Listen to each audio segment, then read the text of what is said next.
Hey guys, what's going on? Zach here with Minimal Escapes, and today I've got a rescape on this 20-gallon long.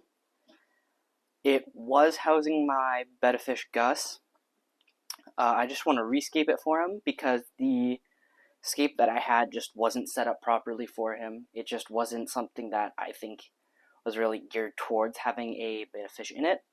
So I'm just going to redo this one. Hopefully I can get some, I'm going to half fill it, so it's only going to be like this high with water. So hopefully I can get some immersed growth with some terrestrial plants, and hopefully it looks pretty good and he's happy with it. So first things first is I just want to catch Gus out of the tank here and his little friend. I'm just going to put them in this bucket right here. It's half full of water. He's going to do absolutely fine in there for the couple hours that he's going to be in there before I escape the new tank.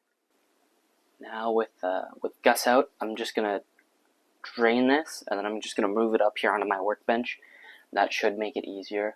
If it's too heavy to move once it's drained with all the rock in here, I'm probably just going to remove some of it and just put it up on the workbench just to make it a bit easier to work with.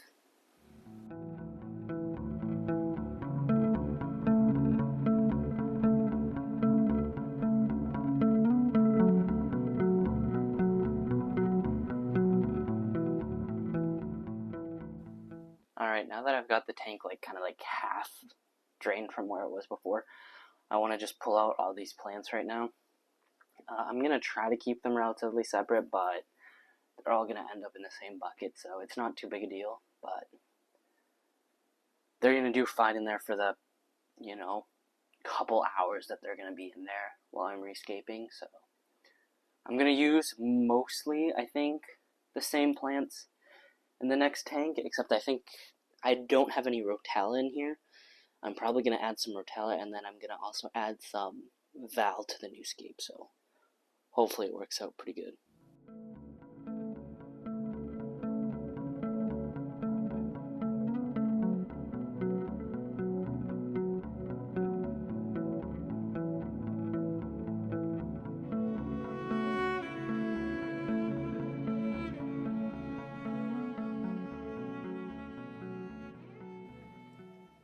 Alright, with all the plants out, there's still some moss, but I can pull that no problem. I think I'm going to start removing hardscape. It's just going to be too heavy for me to pull it out by it myself. So I'm just going to pull off this mound first, and then I'm going to pull off some of that if I can, like some of this one if I can.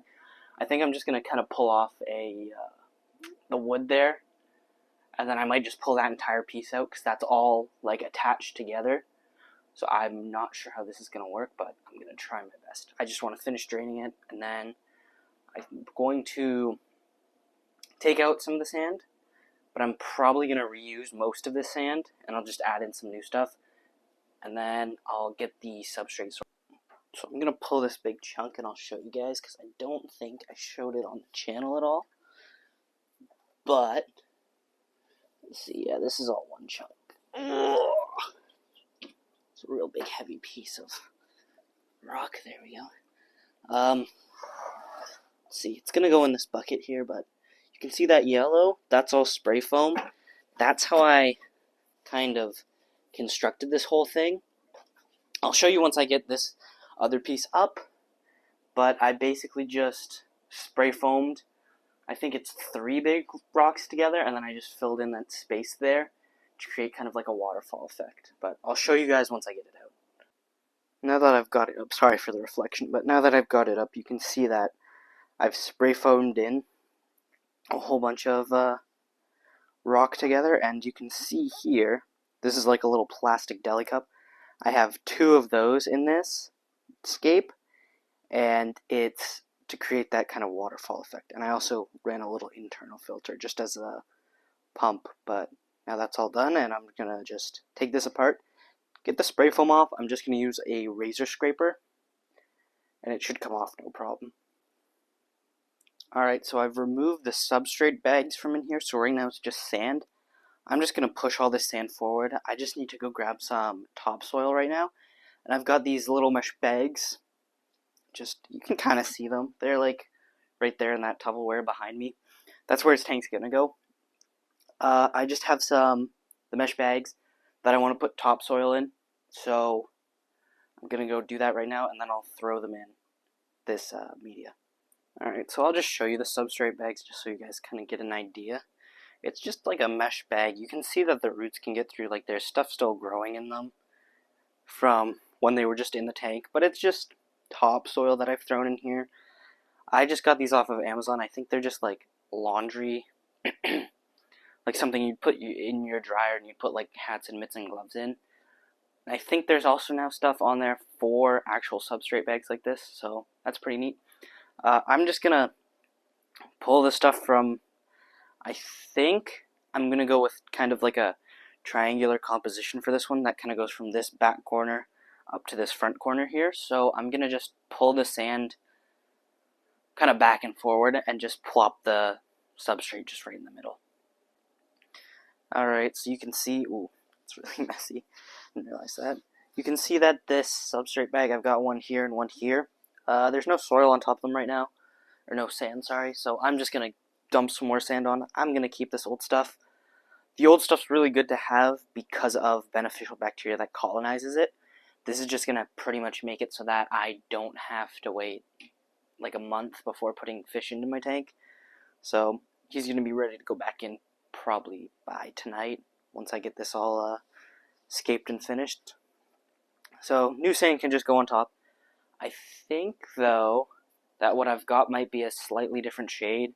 If that's the case, I'm just going to mix it with the old stuff and sprinkle it on top, and that should make it kind of like a gradient from this darker stuff if it's slightly lighter, but that way I'll have enough sand to get like a good inch, maybe even two above this the dirt bags. Alright, so I've mixed the sand and now I'm just going to kind of dump it in. Hopefully it doesn't look, ooh, it's not great to have this big of a color difference. There we go. But it's not bad, really. It's probably going to be fine.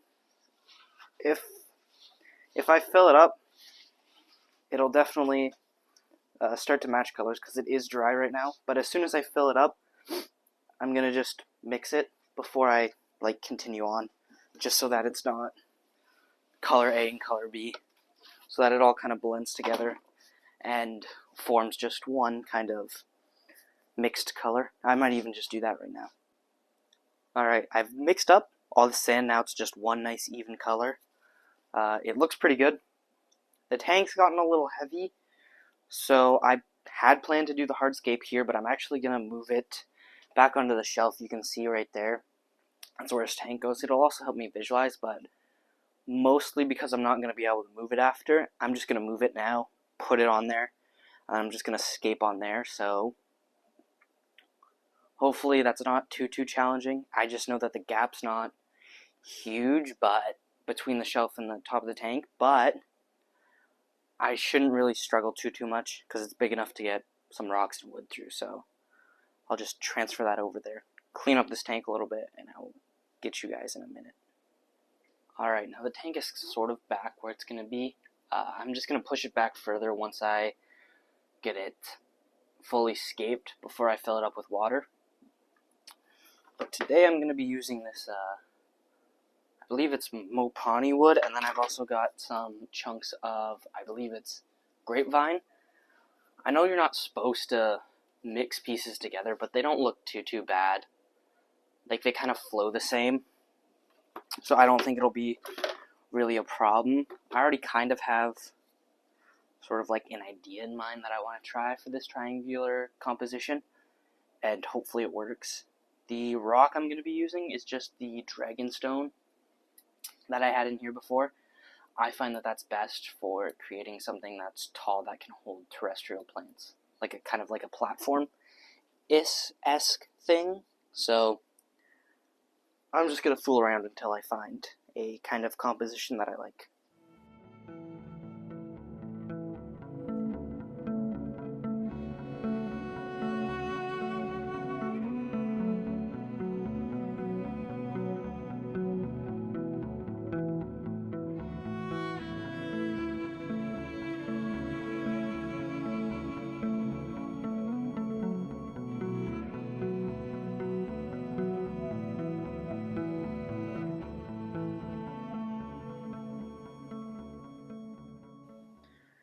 So I've settled in on kind of a pattern. This isn't the final scape yet, but this is kind of the pattern that I'm going to go for. I'll probably change out everything now that I'm looking at it. I'm not too satisfied with how it is at this moment.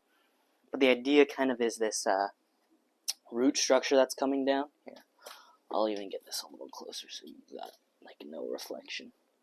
So you can kind of see like this root structure that kind of just flows. And I just want it to flow from, and you can see the whole thing, from over here up in this top corner, kind of flowing in this kind of downward angle to over here. It's just that since this is a long, it's got to stretch a good ways. So once I have my scape finished, I'll check back in. This could take me minutes, this could take me hours. I don't know.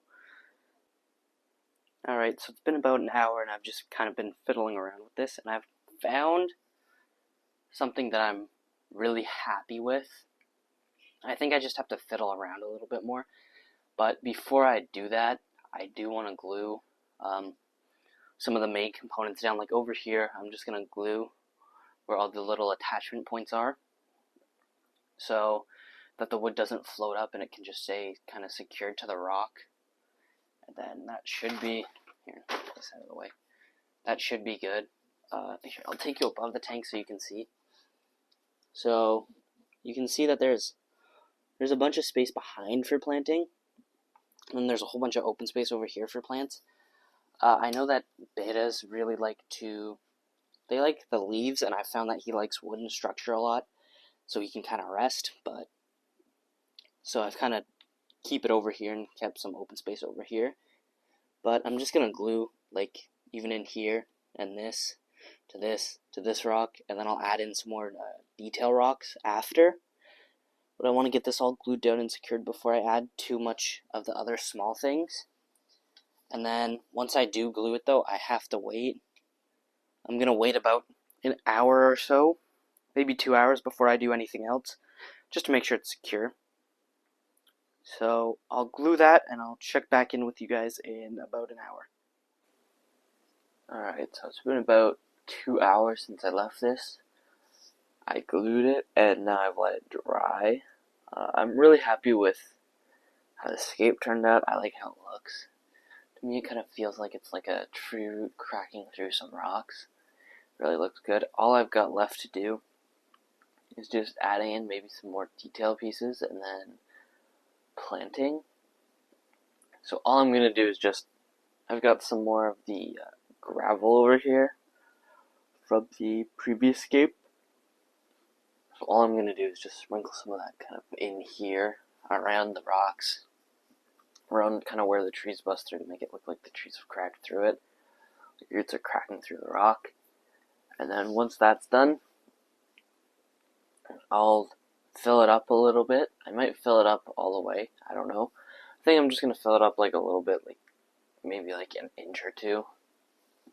Just enough that stuff in the bottom isn't going to dry out.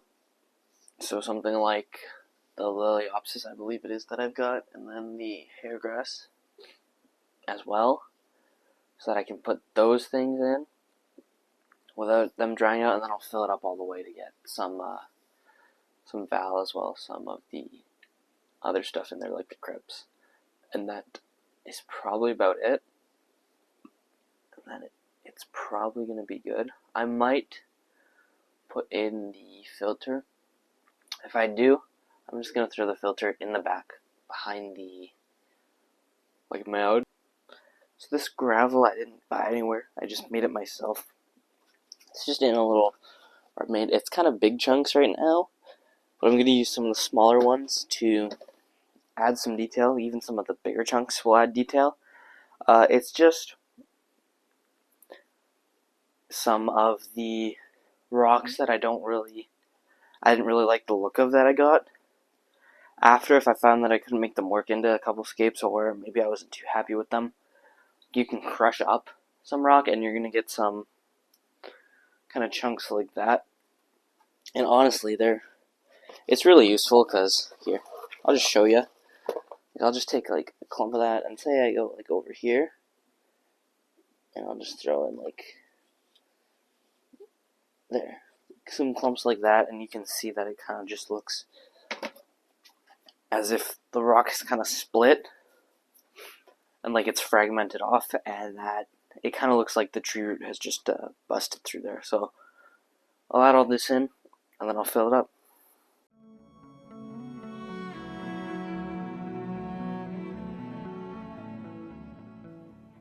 Now I want to start to fill this with water.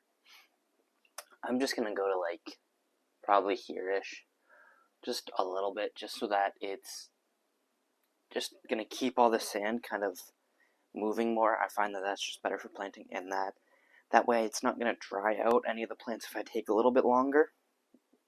But I've always found this to be kind of the most stressful part for me when I'm going to fill it up, just because it's one of those make or break situations where if you've secured all your wood properly with super glue and you've done it right, then you don't have a problem. But if you don't, then the wood starts to float, and that really sucks because you just have to redo it, empty it, re-glue it, and just kind of deal with what happens after. But this one I'm not too worried about, just because I'm only like I'm only going to go up to like here-ish. So hopefully even if the wood isn't secured, then it's not going to float too much. Alright, now as far as plants go, I've got Hygrophila pinnifida, I've got Liliopsis brillianensis, I've got hairgrass, I've got a crypt of some kind, I'm not sure, got Hydrocotyle tripartita, I've got Nubius nana petite, I've got a boost species, not too sure which one that is, and then I've got some, I believe it's weeping moss that I can jam in there too. I've got, is that Hydrocotyle already? And then I've got, I believe it's Rotella blood red that I can stick in there. And then I've got some, I think that's about everything that I'm going to put in there. And then maybe some dwarf sage, if I've got some on hand right now. I'll stick some in there, and I might also have some just normal hairgrass with the dwarf hairgrass that I'll stick in between all the cracks. So I'm just going to kind of see how it fits. You know, simple rules, small plants all kind of around here and in the front, and then bigger plants at the back. And I'll put some of the terrestrial plants in as well for that immersed growth, and they'll probably go like on here. I've left space at the back, you can't really see it, but there's space between all that so that their roots can kind of drape down and get into the soil behind. So hopefully it'll look good, but I just want to start planting.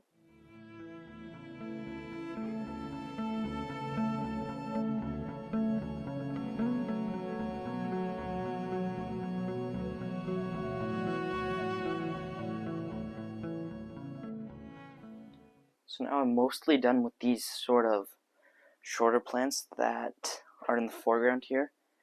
Now I'm just going to fill it all the way up to where I'm going to keep the water level at most of the time. And I'm going to put in all the other background plants. I already gave you guys kind of a list, so it should be good. And I'm going to put some epiphytic plants kind of in this area, probably this area, and this area. And they should help to bush it up. I might also take some Anubias from another tank and put it in there. I'm not going to run a heater on this tank. Now, betta fish do need it to be slightly warmer, just because they are a tropical fish.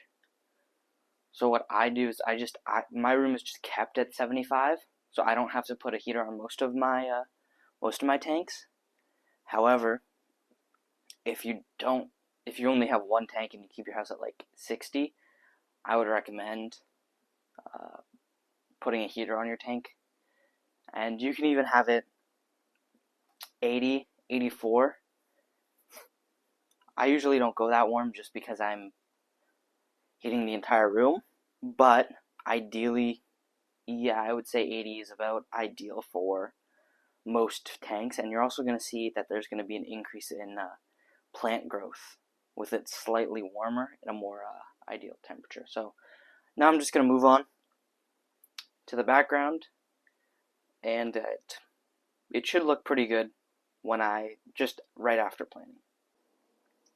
So now the water's nice and high. It's up to about the right height. It's filled up. It's kind of cloudy, as you can see. So I think I'm just gonna give it like 10 minutes max, and just let all the particulates settle just from filling it up. That does happen.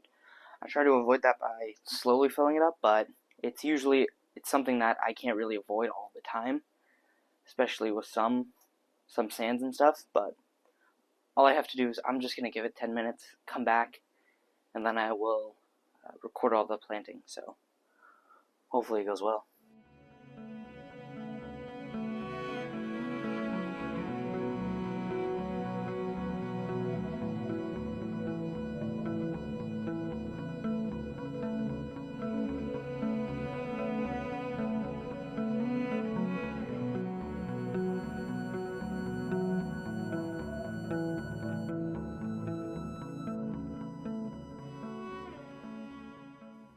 So now with planting more or less completed, I've stirred up the water a little bit, but no big deal. It's perfectly fine. It's just the particulate that's usually sand, just floating in the column. So if I add the fish in, he's not going to struggle at all. He'll be fine. You can kind of see over here, though, this Hygrophila pinnatifida. I had it growing immersed before, and then I put it in the bucket with the other plants. That was my mistake, and it kind of flopped over. It should be fine. As you can see, it's fine. It just has to regrow and start growing more towards the light again, and it'll do just fine in there. And now all I want to add is just this plant. I believe it's a spider plant. I had it in the previous setup that was in here, and it really helps with filtration, as all terrestrial plants do. So I'm just going to kind of lay this here, perk them up, like this. Get this back here. There we go. It's not super stable right now, but as it roots, it'll get more stable, of course. And I really like how that's looking. I'm just going to trim all of these leaves that are in the water, just so that they don't kind of rot. You can see they go like brownish when they're in the water. I'm just going to cut them, and hopefully the plant will focus more on new growth than trying to repair those cut pieces. So hopefully. So I'm a little impatient, and I'm not sure if they're going to actually return to it. So with this Hygrophila pinnatifida, all I'm going to do is I've just got this kind of green stainless steel wire here. I'm just going to attach this here. I'll show you on the front here. You can see it. You can't really see, but I'm just going to basically put it on the edge like this. If you can kind of see that. Create this little like loop here, and it'll just hold it. So let me get that on, and I'll show you how it looks.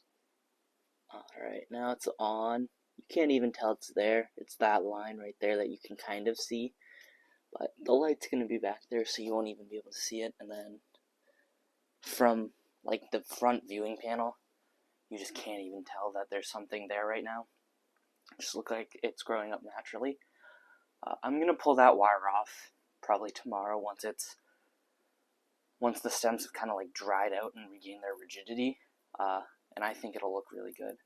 But in the meantime, what I want to do is I'm going to catch Gus back out of his temporary home right now, and I'm just going to plop him back in, and I'll just let him settle for probably the day.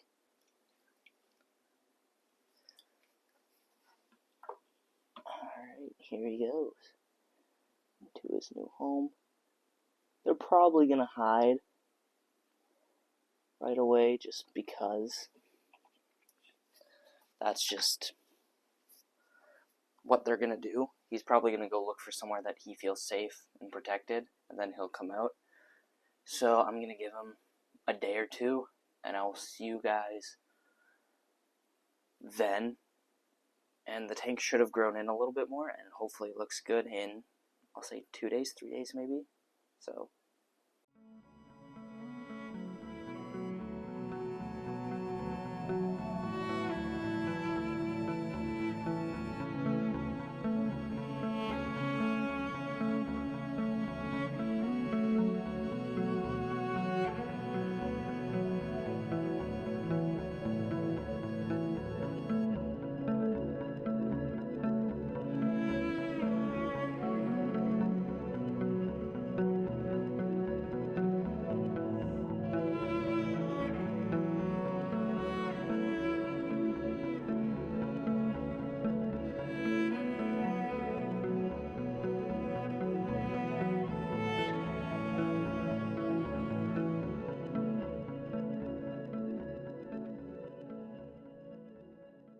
alright, hopefully you guys have enjoyed this scape. I know I really enjoyed building it, and I know that Gus here is really taking a liking to it. And in the next upcoming months, hopefully it'll grow in more, especially this crypt area will grow in more so we can use it even more. But that's all for this video. Thank you guys so much for watching, and please consider subscribing. Peace.